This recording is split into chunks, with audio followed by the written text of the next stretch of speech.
అందరికీ నమస్కారం. ఈరోజు విజయవాడలో వ్యూహం సినిమా ప్రీ లాంచింగ్ ప్రోగ్రామ్కి విచ్చేసిన అందరికీ కూడా నా హృదయపూర్వక నమస్కారాలు తెలియపరచుకుంటూ, ముఖ్యంగా ఈ యొక్క సినిమాకి కర్త కర్మక్రియ అయిన రామ్ గోపాల్ వర్మ గారికి, అదేవిధంగా మన సోదరుడు దాసరి కిరణ్ కుమార్ గారికి ఇద్దరికీ కూడా ప్రత్యేకంగా నేను నమస్కారాలు తెలియపరచుకుంటూ, ఈ సినిమా ప్రీ లాంచింగ్ చాలా బ్రహ్మాండంగా అద్భుతంగా ఈరోజు ప్రజల్లోకి వెళ్ళబోతుంది. ముఖ్యంగా నేను ఎక్కువసేపు చెప్పను, రెండే మాటలు చెప్తాను. రాజకీయాల్లో భయపడిన వ్యక్తి ఎవరున్నారంటే అది వైఎస్ జగన్మోహన్ రెడ్డి గారు.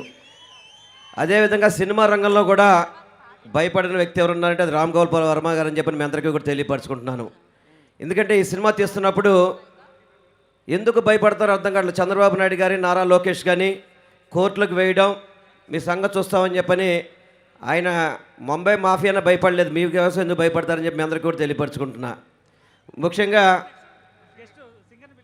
ఈ యొక్క సినిమాలో ఏదైతే జగన్మోహన్ రెడ్డి గారిని ఏ విధంగా చంద్రబాబు కానీ ఏ విధంగా ఇబ్బంది పెట్టారు కావచ్చు, చంద్రబాబు ఈ రాష్ట్రానికి మోసం చేసిన విషయాలు కావచ్చు, ప్యాకేజీ పవర్ స్టార్ ఏ విధంగా రాజకీయాల్లో కమెడియన్గా ఉన్నారో ఇవన్నీ కూడా పూర్తిగా ఉంటాయని భావిస్తున్నాను. తప్పకుండా మాట్లాడితే పవన్ కళ్యాణ్ చెప్తుంటాడు మాకు వ్యూహాలు ఉంటాయని. దయచేసి సినిమా చూస్తే నీకు మైండ్ బ్లాక్ అయిపోద్దని చెప్పి తెలియపరచుకుంటూ, ఈ అవకాశం ఇచ్చిన సోదరుడు దాసరి కిరణ్ కుమార్ గారికి, రామ్ గోపాల్ వర్మ గారికి, సినిమా టీం అందరికీ కూడా నా హృదయపూర్వక నమస్కారాలు తెలియపరచుకుంటున్నాను. Please subscribe dot news.